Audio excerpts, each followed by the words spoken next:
بسم اللہ الرحمن الرحیم۔ السلام علیکم اسٹوڈنٹ، میں قاری فدا الرحمن، اسلامیات ٹیچر، لرنر اسکول کوٹدو۔ آج میرا جو ٹاپک ہے کلاس 9 کی اسلامیات، سورۃ انفال کی آیت نمبر 11 سے آیت نمبر 19 تک آج میرا یہ لیکچر ہے سورۃ انفال کے حوالے سے۔ سب سے پہلے سورۃ انفال کی آیت نمبر 11 سے ہم اسٹارٹ کریں گے۔ تو آیت نمبر 11 کو شروع کرنے سے پہلے آپ اس کا پس منظر سمجھ لیں گے کہ اس کا پس منظر کیا ہے۔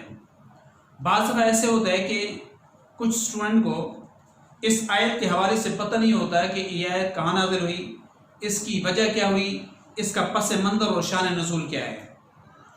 تو اسٹوڈنٹ آپ پہلے آیت نمبر 11 کا پس منظر آپ سمجھیں گے۔ آیت نمبر 11 اور آیت نمبر 12 کے اندر جو اللہ رب العزت نے اس کا شان نزول بیان کیا ہے وہ آپ ذہن نشین کر لیں گے۔ بیٹا آپ کو علم ہونا چاہیے کہ غزوہ بدر میں، شروع والی بات ہم دہرا رہے ہیں کہ غزوہ بدر میں اہل اسلام والوں کی کل تعداد 313 تھی اور ان کے پاس 2 گھوڑے تھے اور ایک صرف 70 کے قریب اونٹ تھے، اور اس کے برعکس 313 کی تعداد پر مشتمل ان کا لشکر تھا۔ اور اس کے مقابلے کے اندر جو کفار تھے ان کی تعداد 1000 کے قریب تھی، اور ان اہل کفار والوں کے پاس 100 کے قریب گھوڑے تھے اور 170 کے قریب اونٹ تھے۔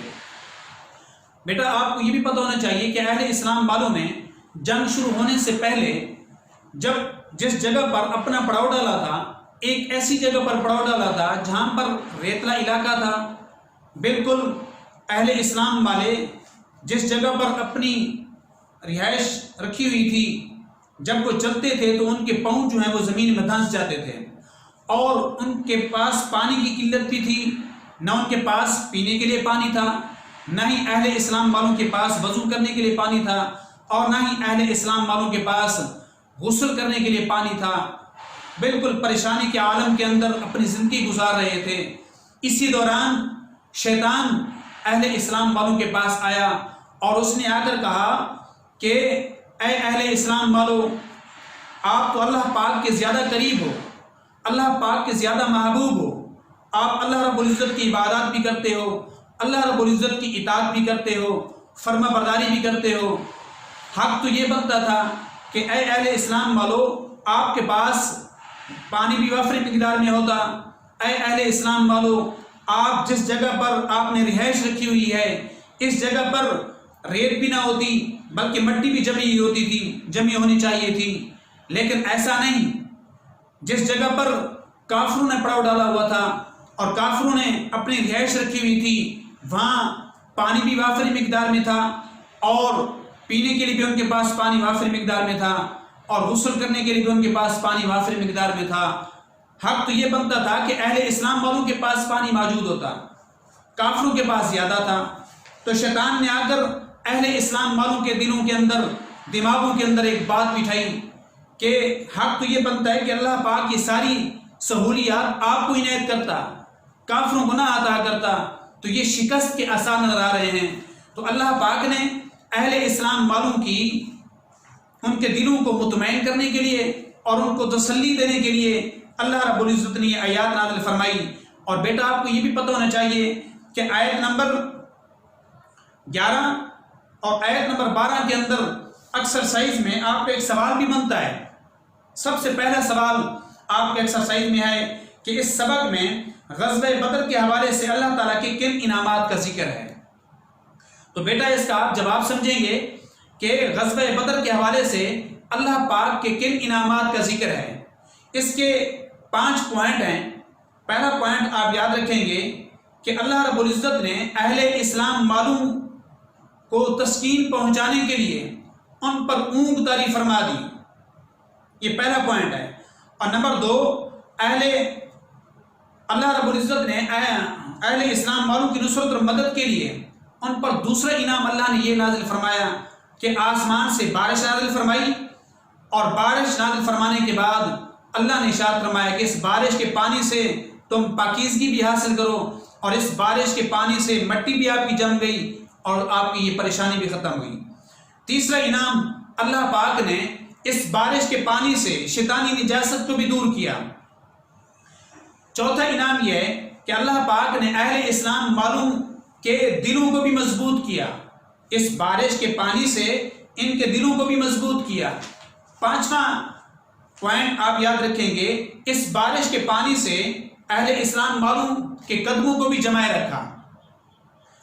چھٹا پوائنٹ ہے اس میں کہ اللہ رب العزت نے اہل اسلام معلوم کی نصرت اور مدد کے لیے 1000 فرشتوں کا نزول بھی فرمایا، اور یہ فرشتے مسلسل اہل اسلام معلوم کی نصرت اور مدد کے لیے آ رہے تھے۔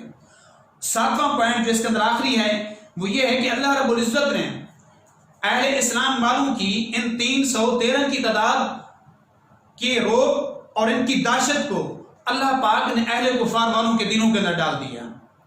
تو بیٹا اس آیت نمبر 11 سے لے کر آیت نمبر 12 تک یہ جو آپ اکثر صحیح کے اندر جو آپ کا سوال بنتا ہے، پہلا اس کا جواب آپ ذہن نشین کر لیں گے۔ اس کو دوبارہ میں دہرا دیتا ہوں کہ اللہ پاک نے پہلا پوائنٹ اہل اسلام معلوم کو تسکین پہنچانے کے لیے اللہ پاک نے ان پر اونگ داری فرما دی۔ نمبر 2، آسمان سے بارش نازل فرمائی تاکہ تم پاکیزگی حاصل کرو، اور نمبر 3، شیطانی نجاست کو دور کیا، اور نمبر 4، آپ کے دلوں کو مضبوط کیا، اور نمبر 5، آپ کے قدموں کو ثابت قدم رکھا، اور نمبر 6 آپ کے ہو چکے۔ نمبر 6، اللہ پاک نے اہل اسلام والوں کی نصرت اور مدد کے لیے 1000 فرشتوں کا نزول فرمایا جو مسلسل آ رہے تھے۔ ساتواں پوائنٹ آپ یاد رکھیں گے کہ اللہ رب العزت نے اہل اسلام والوں کا رعب اور ان کی دہشت کافروں کے دلوں میں ڈال دی۔ تو بیٹا یہ 5 آیت نمبر 11 سے لے کر آیت نمبر 12 تک یہ 7 انعامات ہیں، جس کا جواب بھی آپ کو میں نے دے دیا ہے۔ ابھی آپ ترجمے کی طرف آئیں گے۔ آیت نمبر 11 کا ترجمہ آپ دیکھیں گے۔ بسم اللہ الرحمن الرحیم۔ اذ یغشیکم النعاس امنۃ منہ وینزل علیکم من السماء ماء لیطہرکم بہ۔ بیٹا آپ نے پڑھا ہے اذ کا معنی ہوتا ہے جب، یغشی ڈھانپ دی، کم تمہارے اوپر، النعاس اونگ کو، اس کا معنی آپ نیند بھی کر سکتے ہو۔ جب ڈھانپ دی تمہارے اوپر، النعاس اونگ کو، امنتن تسکین پہنچانے کے لیے، منہ اس سے، یہ پہلا انعام ہے اللہ رب العزت کی طرف سے۔ دوبارہ اس کا ترجمہ دیکھیں گے، جب ڈھانپ دی کم تمہارے اوپر، النعاس نیند کو، امنتن تسکین پہنچانے کے لیے، منہ اس سے، یہ پہلا انعام ہے۔ دوسرا انعام ہے وَيُنَزِّلُ عَلَيْكُم مِّنَ السَّمَاءِ، یہ دوسرا آپ انعام یاد رکھیں گے، وَيُنَزِّلُ عَلَيْكُم مِّنَ السَّمَاءِ مَاءً لِيُطَهِّرَكُم بِهِ۔ آپ کتاب کی طرف بھی آپ دیکھ سکتے ہیں۔ دوسرا انعام یہ ہے وَيُنَزِّل، اور اتارا، عَلَيْكُم تم پر، مِّنَ السَّمَاءِ آسمان سے، مَاءً پانی کو، یہاں پانی سے مراد بارش کا پانی ہے جو اللہ رب العزت نے پاکیزگی حاصل کرنے کے لیے اہل اسلام والوں پر نازل فرمایا تھا، اور اتارا تم پر، من السماء آسمان سے، ماءً پانی کو، کیوں پانی کو اتارا؟ لیطہرکم، آگے اس کی وجہ بیان کر رہا ہے۔ یہ لام کا معنی ہوتا ہے تاکہ، یطہر پاکیزگی حاصل کرو، تم تاکہ پاکیزگی حاصل کرو تم، بہی، یہ ہی ضمیر کا مرجع جو ہے یہ بارش کی طرف جا رہی ہے یہ، کیونکہ آپ کو پتہ ہونا چاہیے کہ اس کے اندر 3 ضمیریں آتی ہیں، ایک ہوا آتی ہے، ایک ہما آتی ہے، اور ایک ہم آتا ہے۔ بیٹا آپ کو پتہ ہونا چاہیے کہ ہوا ضمیر جو ہے وہ ایک کے لیے استعمال ہوتی ہے، اور ہما جو ہے وہ تثنیہ یعنی 2 کے لیے استعمال ہوتی ہے، اور ہم جو ہے یہ 3 کے لیے استعمال ہوتی ہے۔ تو آپ کو پتہ ہونا چاہیے کہ یہاں پر بھی ہی آیت نمبر 11 اور 12 کے اندر جو ہی کا لفظ آئے گا یہ اشارہ ہوگا بارش کی طرف۔ تو یہاں پر آپ پہلے سمجھ لیں گے تاکہ پاکیزگی حاصل کرو تم، بھی اس بارش کے پانی کے ذریعے سے۔ یہ 2 آپ کے انعام ہو چکے ہیں۔ تیسرا انعام وَيُذْهِبْ عَنْكُمْ رِجْزَ الشَّيْطَانِ، اور دور کر دی، یذہب کا معنی ہوتا ہے دور کر دی، عنکم تم سے، رجز الشیطان، رجز کا معنی ہوتا ہے نجاست، الشیطان شیطان کی، تو اللہ پاک نے دور کر دی تم سے رجز الشیطان شیطانی نجاست کو۔ یہ تیسرا انعام آپ کو ہو گیا ہے۔ چوتھا انعام بل یربط علی قلوبکم، بومنی اور لام کا معنی آپ قرآن مجید کے اندر جہاں بھی پڑھیں گے ایک لام الف لا ہوتا ہے، بیٹا آپ اس کے اندر آپ کو فرق آنا چاہیے، ایک لام الف لا ہوتا ہے اور دوسرا جو ہے وہ لام کسی کے ساتھ ملا ہوا ہوتا ہے۔ تو اگر آپ کو لام الف لا کہیں پر نظر آتا ہے تو وہ نفی کے معنی میں آ جاتا ہے نہیں، اور اگر لام کسی کے لفظ کے ساتھ ملا ہوا ہوتا ہے تو بیٹا اس کا معنی ہوگا تاکہ۔ تو یہاں پر بیٹا منع کریں گے بل یربط علی قلوبکم، اور تاکہ مضبوط ہو جائیں علی قلوبکم تمہارے دل۔ قلوب یہ جمع ہے قلب کی، قلوب دلوں، قلب کہا جاتا ہے دل، اور تاکہ مضبوط ہو جائیں تمہارے دل۔ یہ آپ کا تیسرا آپ کا انعام ہو گیا۔ یہ چوتھا انعام وَيُثَبِّتَ بِهِ الْأَقْدَامَ، پانچواں انعام وَيُثَبِّتَ بِهِ الْأَقْدَامَ، بیٹا اس کا ترجمہ آپ دیکھیں گے اور ثابت رہیں بھی، ابھی اوپر والی لائن پر آپ کو میں سمجھا کے جا رہا ہوں کہ بھی ہی ہو ضمیر کا مرجع جو ہے اسی بارش کی طرف جا رہا ہے، تو آپ سمجھیں گے وَيُثَبِّتَ اور ثابت رہیں بھی اس بارش کے پانی کے ذریعے سے الاقدام آپ کے قدم۔ تو بیٹا یہاں پر MCQs کے اندر بھی یہ آ جاتا ہے یہ کوشچن کہ الاقدام یہ جمع ہے، اس کا واحد ہے قدم۔ بعض دفعہ کوشچن آ جاتا ہے قدم، قدمن، قدم، تو اس میں آپ سمجھیں گے کہ الاقدام یہ جمع ہے قدم کی۔ تو اس کا دوبارہ آپ ترجمہ دیکھیں گے آیت نمبر 11 کا، اذ یغشیکم النعاس، جب ڈھانپ دی تمہارے اوپر اونگ کو، یعنی نیند کو تسکین پہنچانے کے لیے، منہ اس سے۔ دوسرا انعام اور اتارا تم پر آسمان سے پانی کو، لیطہرکم بہ، تاکہ پاکیزگی حاصل کرو تم اس بارش کے پانی کے ذریعے سے۔ تیسرا انعام وَیُذْہِبَ عَنکم رجز الشیطان، اور دور کر دی تم سے شیطانی نجاست کو۔ چوتھا انعام بل یربط علی قلوبکم، اور تاکہ مضبوط ہو جائیں تمہارے دل، وَیُثَبِّتَ بِهِ الْأَقْدَامَ، پانچواں انعام بیٹا یہ ہے اور ثابت رہیں اس بارش کے پانی کے ذریعے سے الاقدام تمہارے قدم۔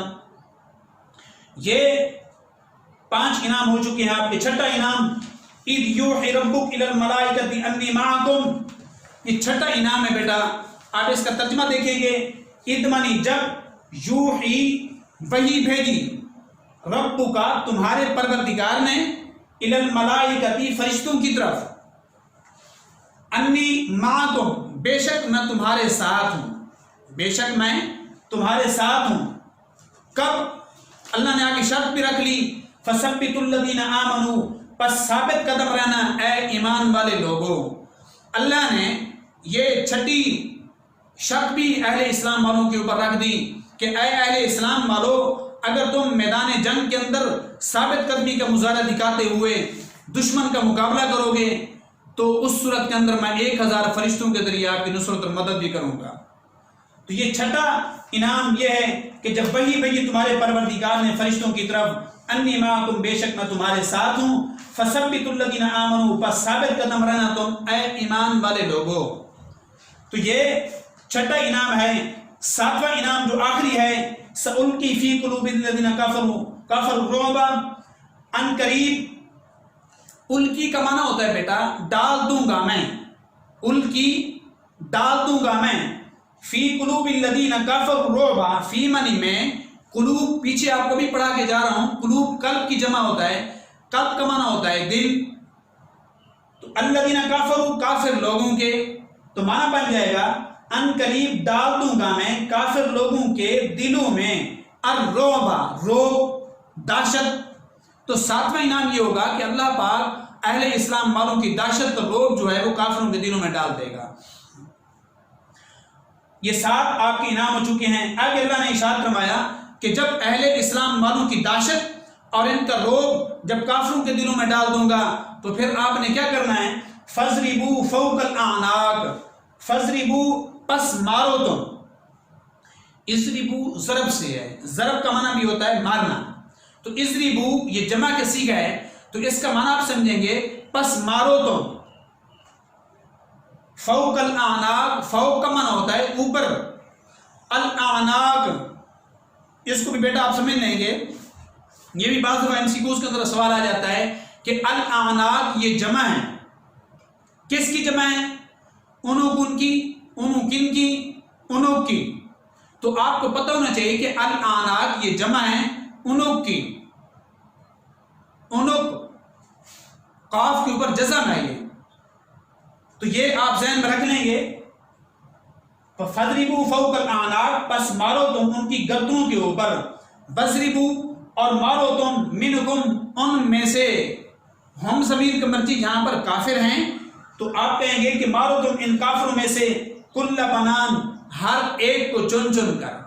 اللہ نے ارشاد فرمایا کہ اے اہل اسلام والو، جب میں تمہارا روب اور تمہاری دہشت کافروں کے دلوں کے اندر میں ڈال دوں گا تو پھر آپ ان کافروں کی گردنوں کے اوپر بھی آپ ماریں اور ایسی عبرتناک ان کو آپ سزا دیں تاکہ یہ دوبارہ کافر اہل اسلام والوں کے ساتھ لڑائی کرنے کی ہمت نہ کر سکیں۔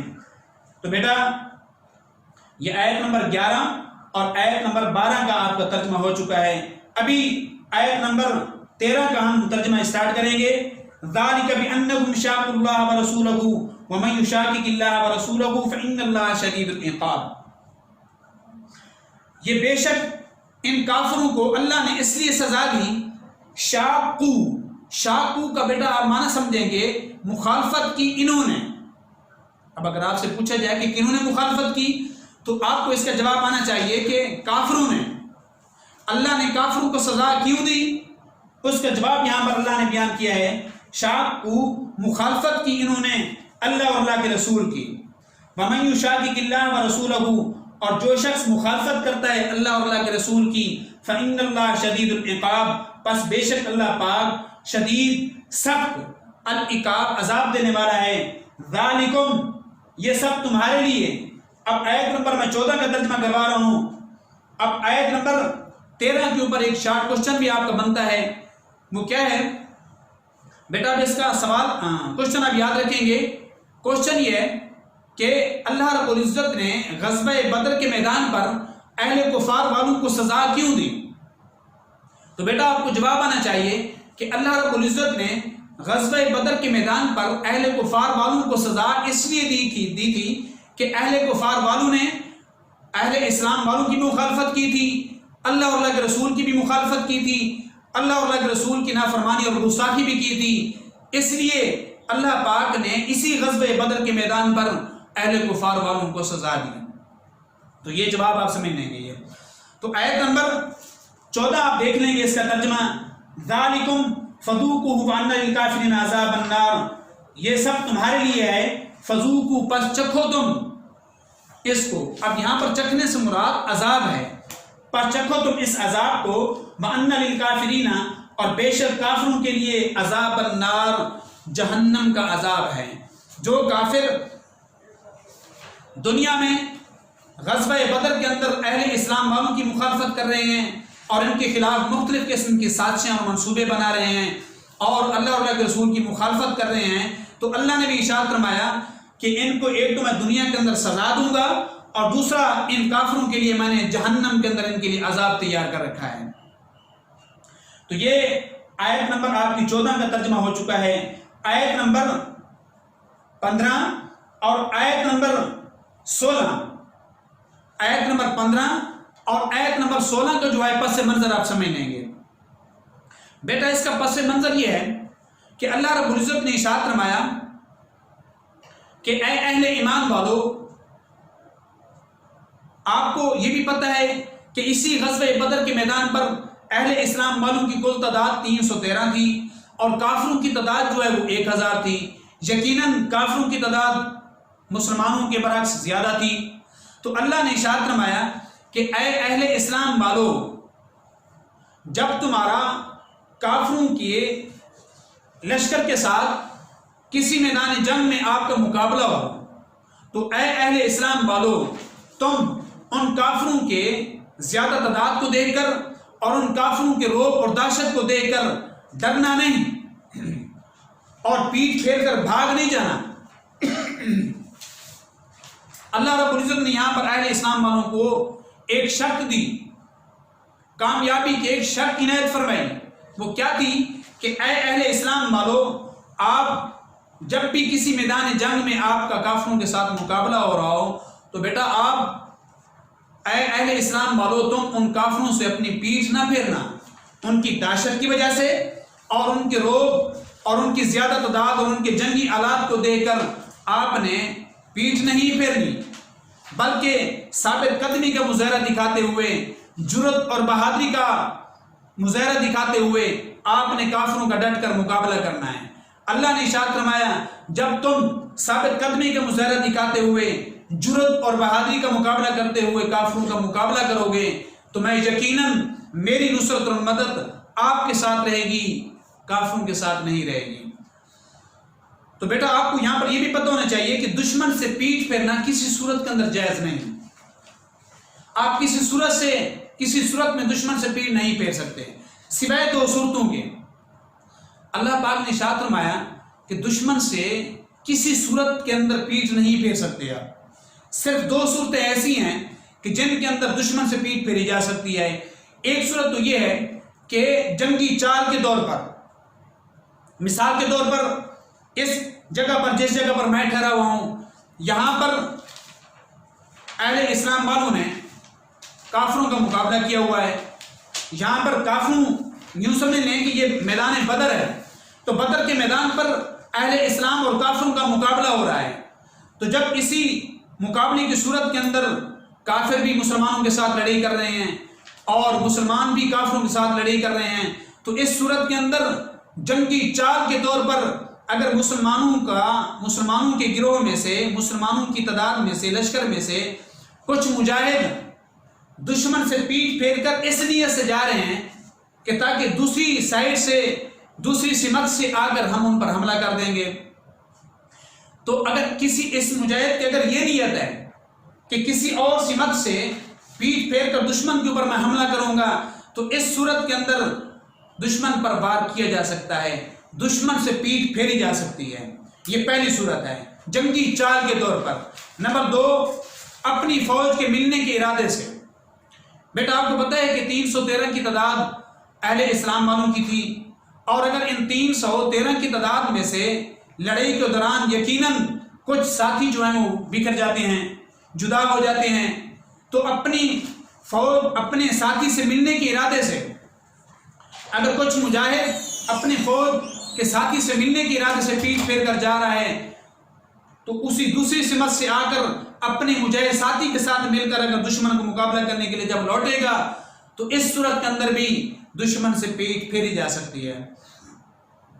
تو بیٹا یہاں پر دو شارٹ کوشچن بھی بنتے ہیں، یہ MCQs کے اندر بھی آ جاتا ہے، شارٹ کوشچن کے اندر بھی آ جاتا ہے۔ پہلا شارٹ کوشچن آپ کا یہ ہے کہ کن دو صورتوں میں دشمن سے پیٹھ پھیرنا جائز ہے؟ تو بیٹا آپ اس کا جواب یاد رکھیں گے، جنگی چال کے طور پر، اور نمبر دو اپنے فوج کے ملنے کے ارادے سے، اپنے فوج کے ملنے کے ارادے سے۔ تو یہ آپ کوشچن بھی آپ یاد رکھ لیں گے۔ ابھی ہم اس کا ترجمہ کریں گے۔ آیت نمبر 15 اور آیت نمبر 16 کا آپ ترجمہ دیکھیں گے۔ یا ایھا الذین آمنو، اے ایمان والے لوگو، یا حرف ندا کے لیے آتا ہے، پکارنے کے لیے۔ آپ دعا کے اندر مانگتے ہو یا اللہ، اللہ کو آپ پکار رہے ہوتے ہو، تو یہاں پر بھی یا جو آیا ہوا ہے یہ حرف ندا کے لیے ہوتا ہے۔ اللہ پاک اہل ایمان والوں کو پکار رہا ہے، اے ایمان والو، یا اے الذین آمنو، اے ایمان والے لوگو، اذا لقیتم۔ بیٹا اذا کا معنی جہاں بھی آپ پڑھیں گے اس کا معنی ہوتا ہے جب، لقیتم تمہارا مقابلہ ہو۔ لقیتم کے دو معنی آتے ہیں، ایک تو آپ لقیتم کا معنی ملاقات بھی کر سکتے ہو، ایک دوسرا معنی آپ اس لقیتم کا معنی مقابلہ بھی کر سکتے ہو۔ ان دو معنوں میں سے کوئی بھی ایک معنی آپ کر سکتے ہیں۔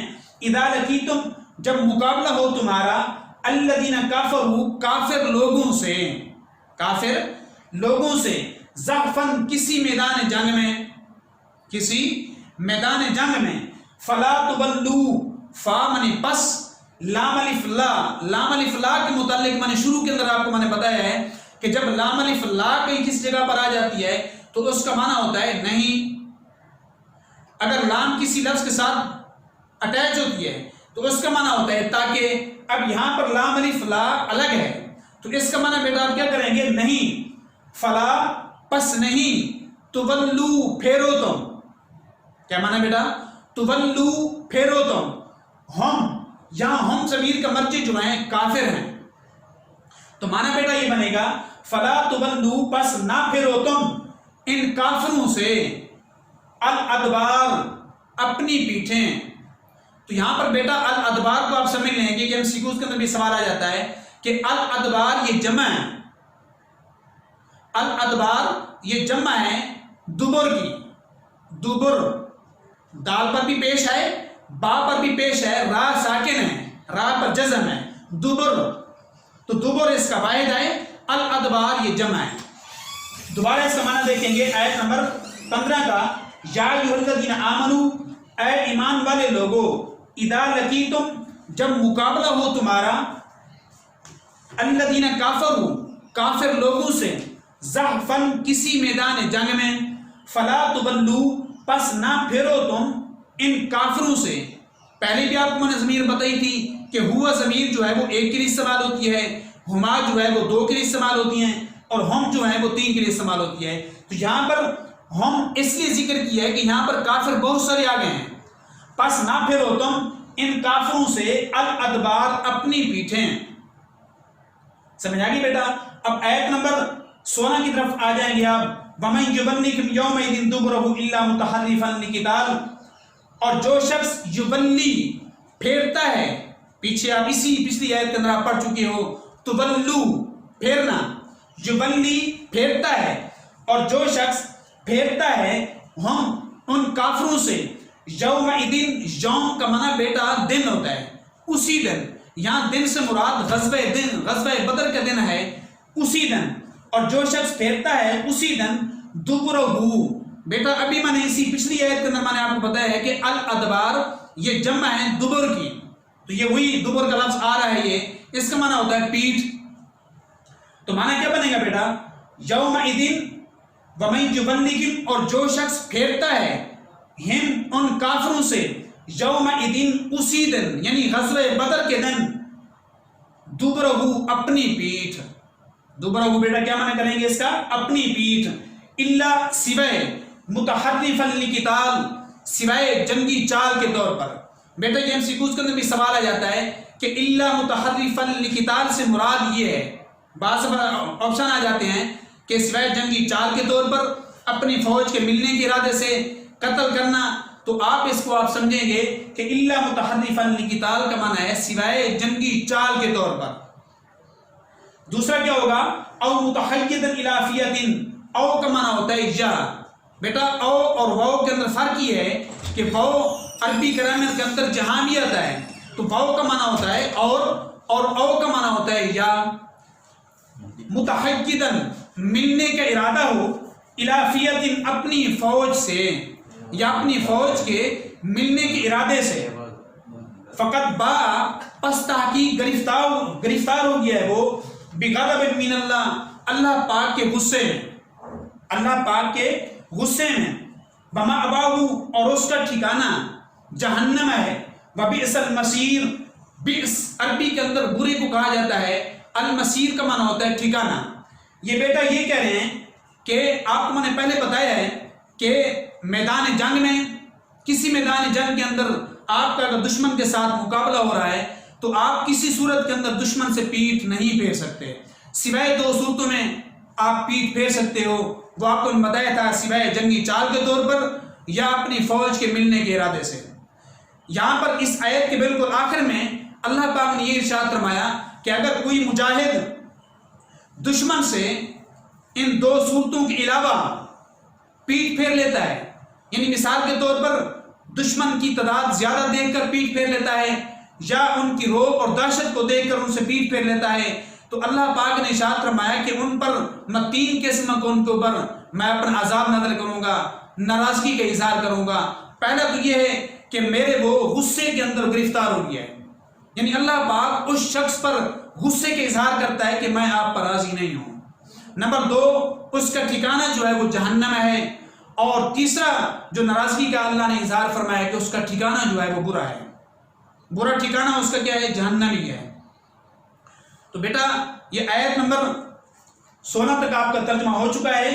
اب 17 کی طرف آپ آیت آپ دیکھیں گے، فَلَمْ تَقْتُلُوهُمْ وَلَٰكِنَّ اللَّهَ قَتَلَهُمْ وَمَا رَمَيْتَ إِذْ رَمَيْتَ وَلَٰكِنَّ اللَّهَ رَمَىٰ بَلْ يَبْلِي الْمُؤْمِنِينَ مِنْهُ بَلَاءً حَسَنًا إِنَّ اللَّهَ سَمِيعٌ عَلِيمٌ۔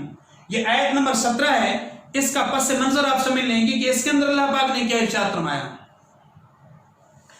تو بیٹا آپ کو پتہ ہونا چاہیے کہ غزوہ بدر کے اندر آپ کو میں نے پہلے بتایا ہے کہ غزوہ بدر میں اہل اسلام والوں کی تعداد جو ہے وہ 313 تھی، اور کافروں کی تعداد جو ہے وہ 1000 تھی۔ تو کچھ مجاہدین نے ان کے متعلق، جن مجاہدین نے غزوہ بدر کے اندر شرکت کی تھی، یا جن مجاہدین نے کافروں کو قتل کیا تھا، یقیناً قتل کرنے والی ذات اللہ رب العزت کی تھی کہ اللہ رب العزت نے آسمان سے فرشتے نازل فرمائے، ان کو انہوں نے قتل کیا۔ تو کچھ مجاہدین نے ان کا مجاہدین نے کچھ یہ سمجھا کہ ان غزوہ بدر کے اندر جن کافروں کو قتل کیا گیا ہے ان کو ہم نے ہی قتل کیا ہے، ان کو قتل کرنے کے اندر کردار ہمارا ہے۔ اللہ پاک نے اس آیت کے اندر وضاحت فرما دی۔ اللہ نے ارشاد فرمایا کہ اے اہل ایمان والو، غزوہ بدر کے میدان پر اہل کفار والوں کو قتل آپ نے نہیں کیا بلکہ میں نے ان کو قتل کیا ہے۔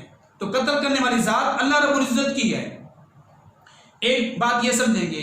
دوسری بات، اسی غزوہ بدر کے میدان پر اللہ رب العزت نے حضور پاک صلی اللہ علیہ وسلم کو ایک معجزہ بھی عطا کیا تھا۔ جب جنگ شروع ہو جانے کے بعد اللہ پاک نے آپ علیہ السلام کو ایک معجزہ عطا فرمایا۔ معجزہ کس کو کہا جاتا ہے؟ تو سب سے پہلے معجزے کی تعریف آپ یاد رکھیں گے۔ معجزہ کس کو کہا جاتا ہے؟ معجزہ بیٹا کہا جاتا ہے کہ جو چیز خلاف عادت کسی پیغمبر کی ہاتھ پر ظاہر ہو، اس کو معجزہ کہا جاتا ہے۔ معجزہ اور کرامت کے اندر بیٹا فرق ہے۔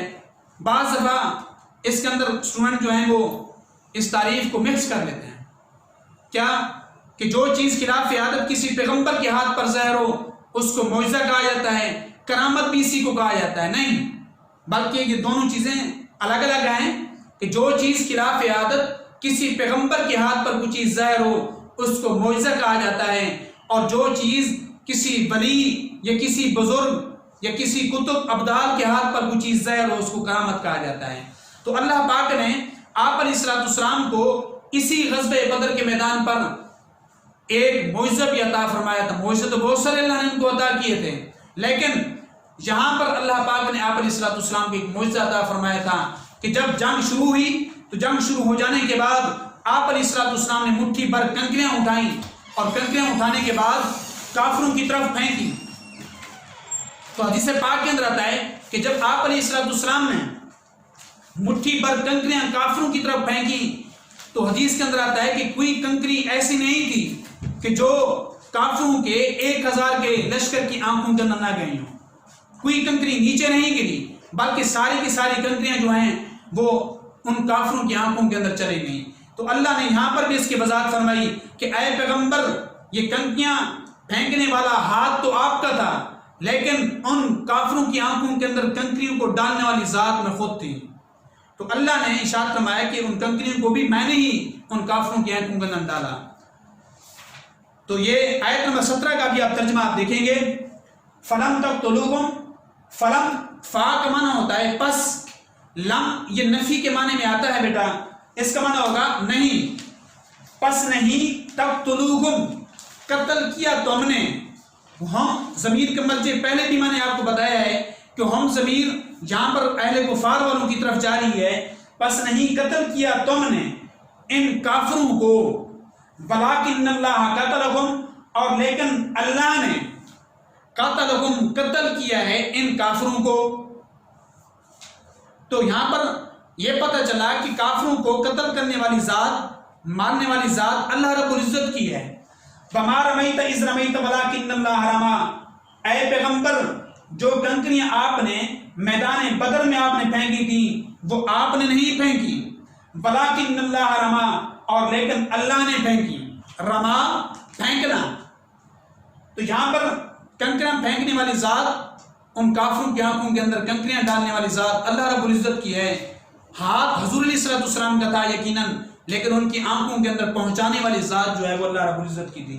وَلِيَبْلِيَ الْمُؤْمِنِينَ، اور تاکہ آزمائش میں ڈالے جائیں مومن لوگ، منہو اس سے، بلاءً حسنا، اچھی طرح آزمائش میں ڈالنا، بلاءً آزمائش، حسنا اچھی، ان اللہ سمیع علیم، بے شک اللہ پاک سنتا ہے، علیم جانتا ہے۔ آیت نمبر 18 آپ دیکھیں گے، ذالکم ان اللہ موہن کید الکافرین، یہ سب تمہارے لیے ہے، وان اللہ، اور بے شک اللہ پاک، موہن کمزور کرنے والا ہے، کید الکافرین، قید کے معنی آپ دو کر سکتے ہو، ایک قید کا معنی ہوتا ہے منصوبہ، اور دوسرا اس کا معنی سازش بھی کر سکتے ہو۔ بے شک اللہ پاک کمزور کرنے والا ہے کافروں کی سازش کو۔ تو یہ آیت نمبر 18 ہو چکی ہے۔ آیت نمبر 19 بیٹا آپ آخری دیکھیں گے، ان تستفتحوا فقد جاءکم الفتح وان تنتهوا فهو خیر لکم وان تعودوا نعود ولن تغنی عنکم فئتکم شیئا ولو کثرت وان اللہ مع المؤمنین۔ یہ آخری آیت ہے بیٹا، اس کا پس منظر آپ سن لیں گے، اس کا آخری ترجمہ ہم کروا لیں گے۔ پس منظر آپ دیکھیں اس کا، اللہ رب العزت نے ارشاد فرمایا کہ اے کافرو، جو فتح، جو کامیابی میں غزوہ بدر کے میدان پر اہل اسلام والوں کو میں دے سکتا ہوں، یہ کامیابی اور فتح اور غلبہ میں آپ کو اسی غزوہ بدر کے میدان پر آپ کو بھی دے سکتا ہوں، لیکن اس کی شرط ہے، اللہ نے ارشاد فرمایا کہ آپ علیہ السلام کی ذات پر اے کافرو تم بھی فتح حاصل کر سکتے ہو۔ کس صورت میں؟ اگر تم اپنی حرکات و سکنات سے باز آ جاتے ہو، اور اہل اسلام والوں کے خلاف سازشی کرنے سے باز آ جاتے ہو، اور اللہ اور اللہ کے رسول کی گستاخی اور نافرمانی کرنے سے تم باز آ جاتے ہو، تو پھر یہ نصرت اور مدد اور فتح اور غلبہ میں تمہیں بھی عطا کر سکتا ہوں۔ اللہ نے ارشاد فرمایا کہ اگر اے کافرو، اگر تم اپنی حرکات و سکنات سے باز نہیں آتے، اور اہل اسلام والوں کے خلاف سازشی کرنے سے بھی تم باز نہیں آتے، اور پیغمبر کی گستاخی کرنے سے بھی تم باز نہیں آتے، تو اے کافرو، تم اہل اسلام والوں پر غلبہ بھی حاصل نہیں کر سکتے، اور نہ ہی تم ان پر فتح اور کامیابی حاصل کر سکتے ہو، اور تمہاری زیادہ سے زیادہ تعداد بھی تمہیں اسی غزوہ بدر کے میدان پر آپ کا ساتھ نہیں دے سکتی۔ کیوں؟ کہ اللہ رب العزت کی نصرت اور مدد جو ہے وہ مومنوں کے ساتھ ہے، کافروں کے ساتھ نہیں ہے۔ تو آیت نمبر 19 کا بیٹا آپ ترجمہ دیکھیں گے، ان تستفتحوا، یہ ایکسرسائز کے اندر جو آخری سوال ہے اس کا جواب بھی ہے، کفار کو خطاب کرتے ہوئے ان آیات میں کیا تنبیہ کی گئی ہے۔ تو بیٹا اس کا جواب آپ کو آنا چاہیے کہ محمد صلی اللہ علیہ وسلم پر، اے کافر لوگو، محمد صلی اللہ علیہ وسلم پر اگر تم فتح حاصل کرنا چاہتے ہو تو تمہارے پاس فتح آ چکی ہے۔ کب؟ اگر تم اپنے حرکات و سکنات سے، اپنے افعال سے باز آ جاتے ہو، تمہارے پاس فتح آ چکی ہے۔ اور اگر تم نافرمانی کرتے ہو، اور اگر تم اہل اسلام والوں کے خلاف سازشی کرتے ہو، یا پیغمبر علیہ السلام کے خلاف گستاخی اور نافرمانی کرتے ہو، تو پھر تمہاری زیادہ سے زیادہ تعداد بھی تمہیں کسی میدان جنگ کے اندر فائدہ نہیں دے گی، کیونکہ اللہ رب العزت کی نصرت اور مدد جو ہے وہ مومنوں کے ساتھ ہے۔